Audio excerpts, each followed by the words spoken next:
Welcome to a journey across the most bewildering landscape of all, a past that never was. Here, the currents of time have shifted, giving rise to extraordinary yet entirely inexplicable historical species. Join us as we explore the strange moments in altered history and try, desperately, to make sense of it all.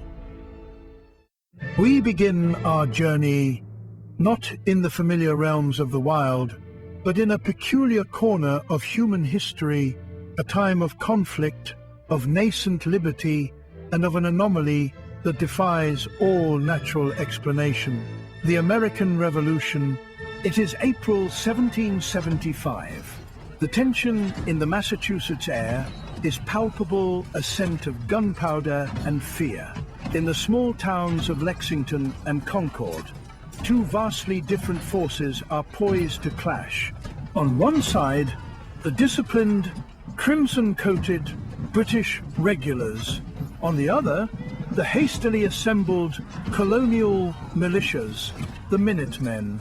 Here in the heart of the skirmish, we observe a presence entirely out of time, a figure of myth and shadow. He is known only as the Bat.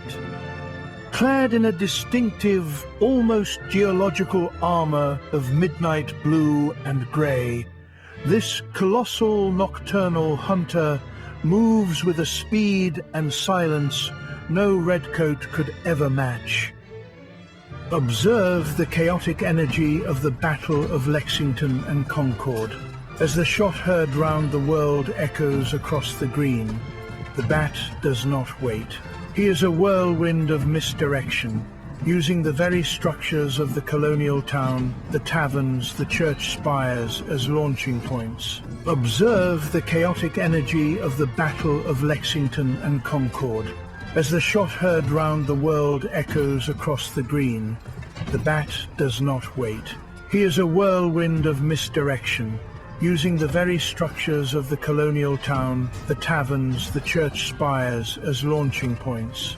He is not armed with a musket, but with a knowledge of pressure points and kinetics that turns the rigid, linear tactics of the British into a vulnerable dance.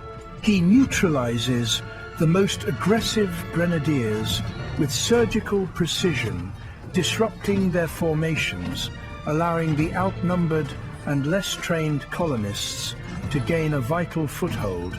It is not brute force, but calculated chaos, the first whisper of an advantage for the nascent continental cause.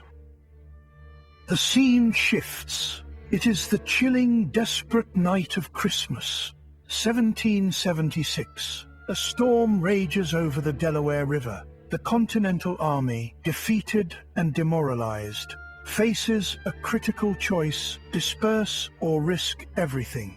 It is here, in one of the most iconic military crossings in history, that the creature's true resilience is revealed. General George Washington, a man of profound courage and gravity, guides the perilous transit. But look closely at the bow of the lead Durham boat. Standing sentinel against the sheets of ice and sleet is the Bat. He is utterly impervious to the cold, his heavy cape an unnervingly dry shroud against the biting wind. He is not rowing, but his very mass, his imposing silhouette against the tattered flag, appears to steady the vessel. It is a presence of absolute, cold-blooded resolve. The crossing itself is a logistical nightmare. The waters are clogged with lethal flows. But the Bat, a master of specialized equipment, moves amongst the oarsmen and the artillery, silently clearing ice, securing the cannon, an unblinking, tireless guardian. His presence is a psychological anchor in the face of a storm that would break the will of ordinary men. This creature's stoic dedication provides a silent, powerful reassurance, transforming a retreat into the prologue for a triumphant strike at Trenton. Finally, we arrive at the ordeal that is the winter of 1777 to 1778, Valley Forge, a non-battle that was, in its own way, the cruelest engagement of the war. Here, in this desolate, frozen encampment, the Continental Army is on the verge of total collapse. Disease, starvation, and exposure claim lives daily. The soldiers are ragged, half-starved, their morale brittle. Yet, even in the perpetual twilight of this frozen landscape, the spectral figure endures. He walks among the log huts, a hulking monument to vigilance. He is a phantom logistical officer, tracing supply lines, silently eliminating opportunistic foraging parties from the nearby British, and most importantly, providing an unnerving sense of omnipresence. He does not bring blankets or bread, but he brings his specific form of terror.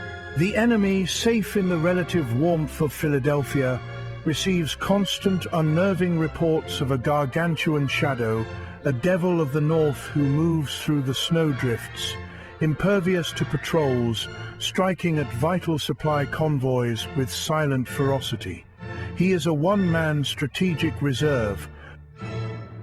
And so, as the snows finally melt and the Continental Army marches out, transformed from a collection of militias into a cohesive fighting force, the Bat simply vanishes.